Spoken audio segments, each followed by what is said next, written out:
All right. Your head must be spinning because of all these looping. That's a really bad joke, but I thought it was funny because I've been recording for hours now and I think I'm going a little kooky. So this is going to be my last video for the day, not for the course, but we're going to do a little fun exercise. Now I call all exercises fun. Obviously I'm biased, but this one's especially fun. What are we going to do? Well, we're going to simulate what a computer does when we have something like a graphical user interface. That is, a computer is able to display, let's say, even an image over here, right? I can see the robot over here. I can see the mouse. This is a graphical user interface. I see pictures, I see images on my screen, these pixels on my screen, and I can control them. Well, we're going to create a basic version of this to show you how a computer would work just from the stuff that we've learned up until now, using loops and using conditional logic. So what are we going to do? Well, this is the exercise. And you can check out the REPL here, or you can recreate this, or again, in this video, you should have resources attached that you can play with it yourself. And what I want you to do is I want you to loop through this list of lists, and every time you encounter a 0, I want you to display on the screen over here an empty space. Because 0 in a computer denotes nothing, right? We want a blank on the screen. However, when I see a 1, I want to simulate a pixel, right? That tiny, tiny dot on our computers that can be full of colors. It could be green, it can be blue, it can be orange.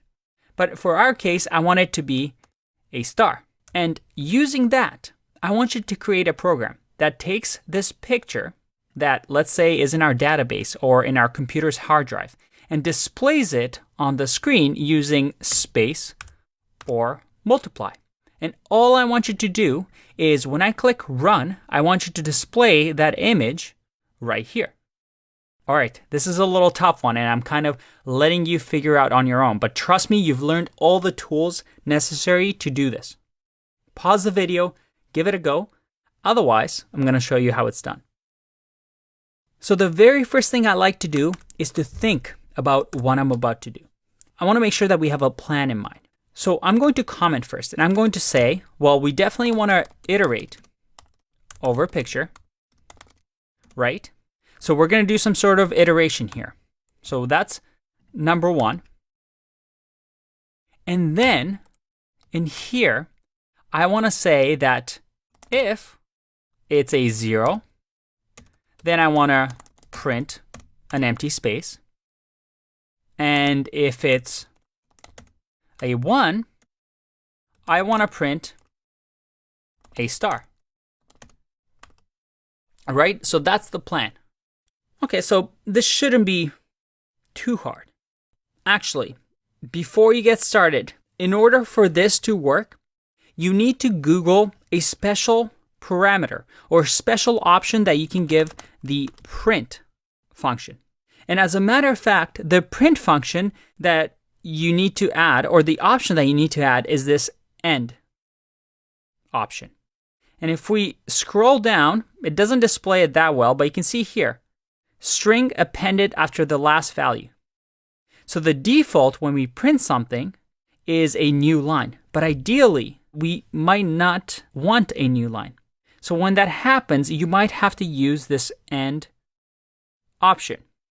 Now, I know I left it really vague. I want you to practice Googling this and figuring out from your mistake. You're going to have a bug when you create this code, when you try to display this information. But try to solve it using the tools that you have of problem solving. All right, enough talk. Let's get to it. So the first thing I want to do is iterate over the picture. I'm going to say for image in picture, because, well, this is one picture right here. So this is the picture, but it's inside of a list because we can have multiple pictures.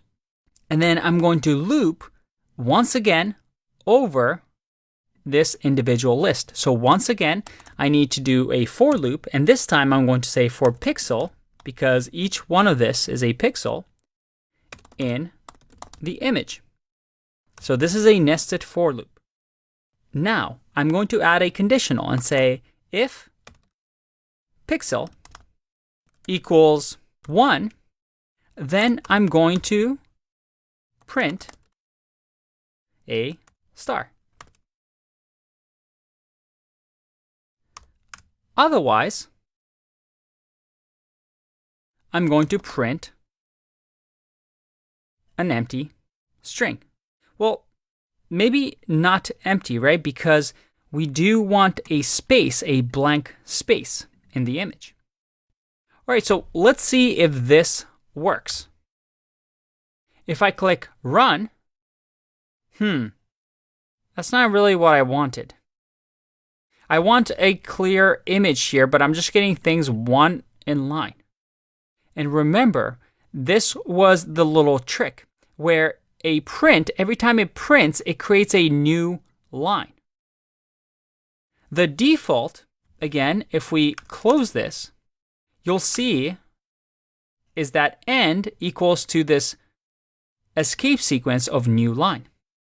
So we can change that by simply saying star, comma, end, and then I'm going to say for the end, I don't want a new line. I just want, well, a string, but an empty string. And same over here. If I do comma, end, and if I click run, all right, it's getting a little bit better, but now I have an issue where we don't have any new lines. Everything is on one line.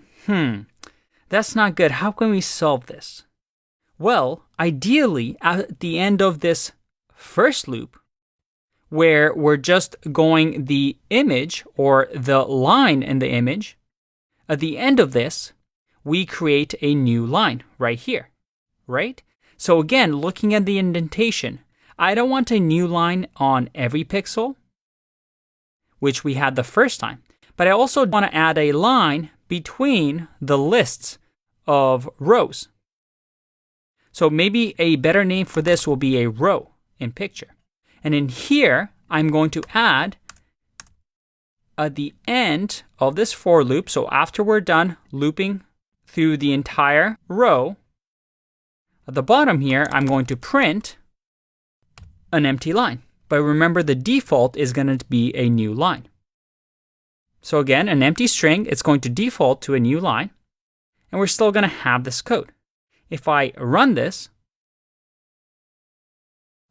I get an error because image is not defined because I've just changed this to a row. So let's do row here, click run, and look at that. We have our beautiful Christmas tree. If you don't think this is beautiful, this is the best I could, but this is a Christmas tree. And we finally have it displaying. We've used loops, we've used conditional logic, and we used a little Googling to figure out, hey, we need this option. Now, our code works, but I want to do something better here. And in the next video, I want to clean up this code a little bit and cover a very important topic when it comes to programming. I'll see you in that one.